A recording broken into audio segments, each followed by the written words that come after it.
नमस्कार दोस्तों, स्वागत है आप सभी का एक बार फिर एक नए वीडियो में। महाभारत के अनुसार द्रौपदी राजा द्रुपद की बेटी और पांडवों की पत्नी थी। कौरवों द्वारा आयोजित किए गए जुए के खेल में द्रौपदी को दांव पर लगाया गया। पांडव जुआ हार गए और उसके बाद दुशासन ने उसे भरी सभा में द्रौपदी को अपमानित किया।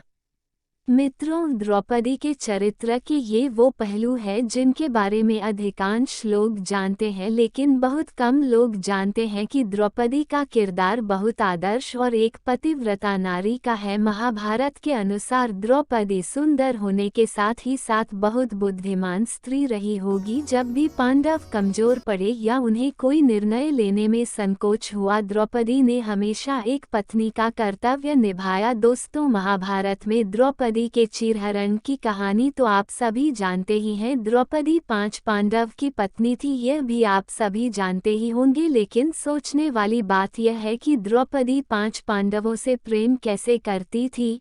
क्या पांचों पांडव के बीच द्रौपदी को लेकर कोई नियम था? इन सभी सवालों के जवाब जानेंगे हम अपनी आज के इस वीडियो में, इसलिए वीडियो को बिना स्किप के अंत तक जरूर देखिएगा। और अगर आपने अब तक हमारे चैनल को सब्सक्राइब नहीं किया तो सब्सक्राइब करके बटन को प्रेस कर दीजिए ताकि हमारी आने वाली वीडियोज के अपडेट मिलती रहे। तो चलिए शुरू करते हैं आज की वीडियो।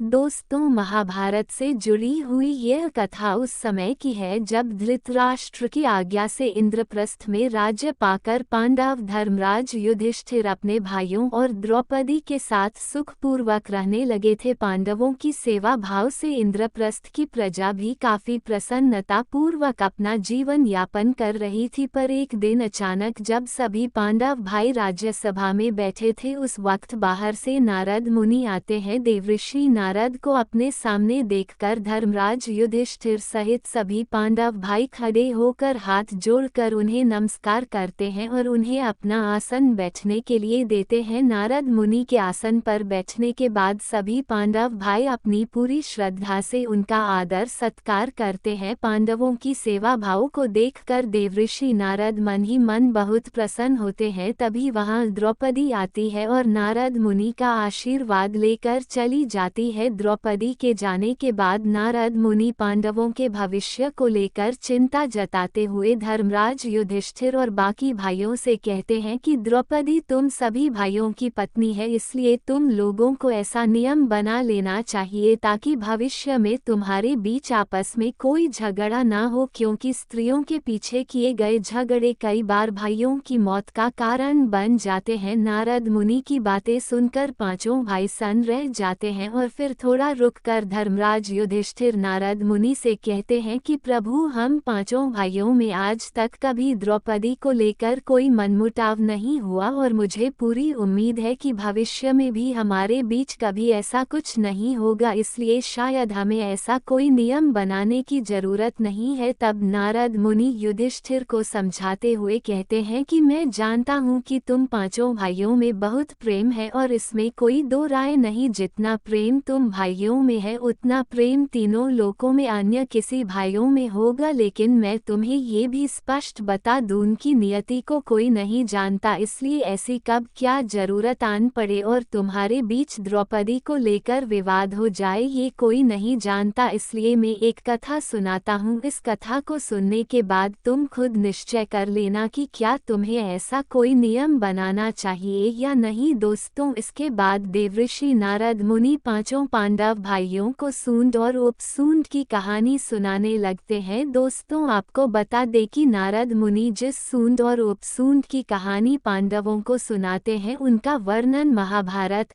आदि पर्व में, राजबल्लभ पर्व में वर्णित है, जिसके मुताबिक प्राचीन समय में सूंड और उपसूंड नाम के दो पराक्रमी भाई थे। दोनों के बीच बहुत ही ज्यादा प्रेम था, उनकी मति सदा एक ही रहती थी। दोनों को देखकर ऐसा लगता था कि वह दोनों एक दूसरे के बगैर अधूरे हैं। एक दिन दोनों के मन में तीनों लोकों को जीतने की इच्छा हुई। इसके बाद वह दोनों भगवान ब्रह्मा की कठोर तपस्या करने लगे। उनकी तपस्या से प्रसन्न होकर एक दिन भगवान ब्रह्मा प्रकट हुए और उन्हें मनचाहा वर मांगने को कहा, जिसके बाद दोनों भाइयों ने भगवान ब्रह्मा से अमर होने का वर मांगा। तब ब्रह्मा ने उन्हें कहा कि यह अधिकार तो सिर्फ देवताओं को है, तुम कुछ और मांग लो। तब दोनों भाइयों ने आपस में विचार विमर्श किया और दोनों भाइयों ने बहुत सोचकर चालाकी से भगवान ब्रह्मा से कहा कि हम दोनों को एक ऐसा वर दीजिए कि हम सिर्फ एक दूसरे के द्वारा मारे जाने पर ही मरे,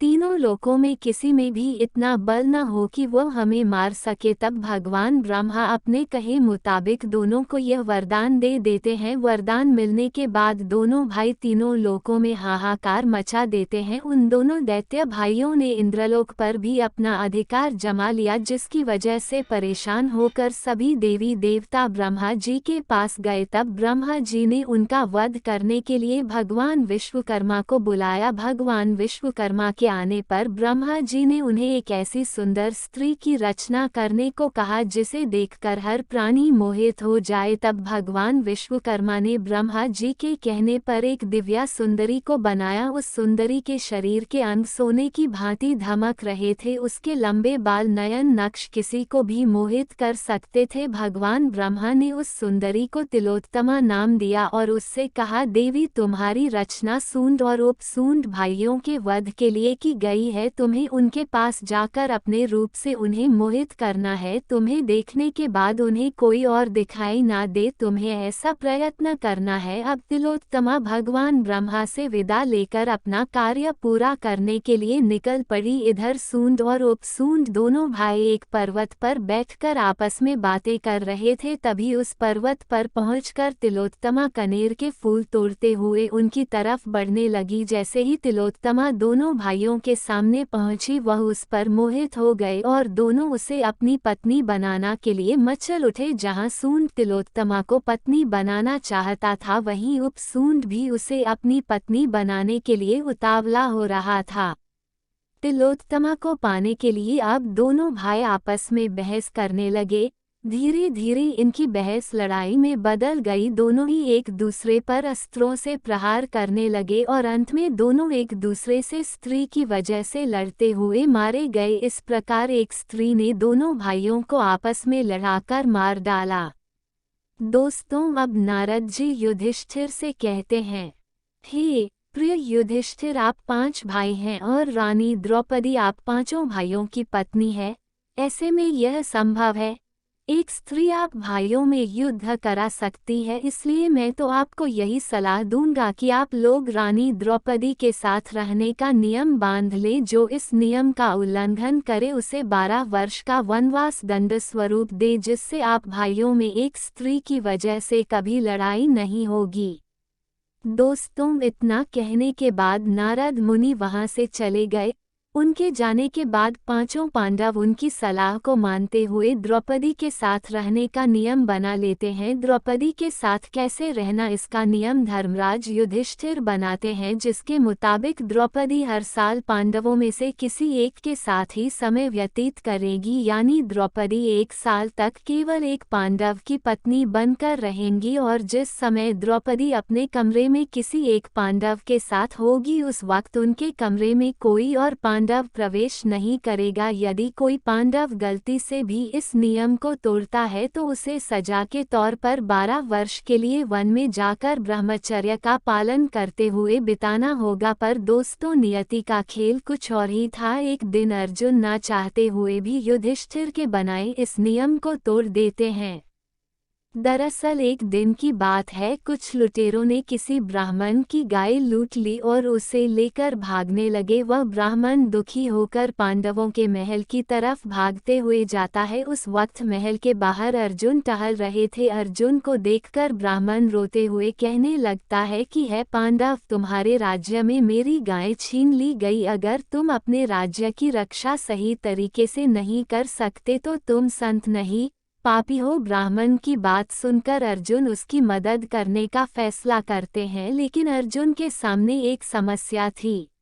दरअसल जिस कमरे में राजा युधिष्ठिर द्रौपदी के साथ बैठे हुए थे, उसी कमरे में अर्जुन के अस्त्र शस्त्र रखे हुए थे। अर्जुन आप सोच में पड़ जाते हैं कि वो युधिष्ठिर द्वारा बनाए हुए नियमों का पालन करें या फिर ब्राह्मण की मदद करें। अंत में अर्जुन फैसला लेते हैं कि उन्हें ब्राह्मण की मदद करनी है, तो चाहे उन्हें उसका प्रायश्चित ही क्यों ना करना पड़े।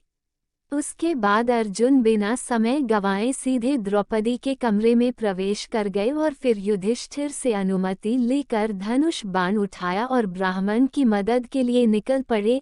अर्जुन ने जाकर अपने धनुष और बाण से लुटेरों को मार गिराया और गायों को वापस ब्राह्मण के पास लेकर आए। तब ब्राह्मण ने अर्जुन को ढेर सारा आशीर्वाद दिया और वहां से अपने गायों को लेकर चला गया। ब्राह्मण के जाने के बाद अर्जुन युधिष्ठिर के पास गए और उनसे कहा कि मैंने आपकी प्रतिज्ञा तोड़ दी है, इसलिए मुझे वनवास जाने की आज्ञा दें।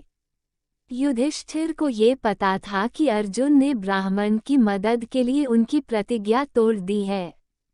उन्होंने अर्जुन से कहा, तुम मुझसे छोटे हो और छोटे भाई यदि अपनी स्त्री के साथ एकांत में बैठा हो तो बड़े भाई के द्वारा उनका एकांत भंग करना अपराध है, लेकिन जब छोटा भाई यदि बड़े भाई का एकांत भंग करे तो वह क्षमा का पात्र है। इस पर अर्जुन ने युधिष्ठिर से कहा कि आप ही कहते हैं धर्म पालन में किसी भी प्रकार की धोखाधड़ी नहीं करनी चाहिए, इसलिए आप मुझे वनवास जाने की आज्ञा दें। अर्जुन की बात सुनकर युधिष्ठिर अर्जुन को वनवास जाने की आज्ञा दे देते हैं, जिसके बाद अर्जुन वनवास जाने को निकल पड़ते हैं। तो दोस्तों, उम्मीद है कि अब आप समझ गए होंगे कि द्रौपदी कैसे अपने 5 पतियों के साथ रहती थी। कहानी पसंद आई हो तो वीडियो को लाइक करें, शेयर करें और चैनल को सब्सक्राइब करना ना भूलें। धन्यवाद।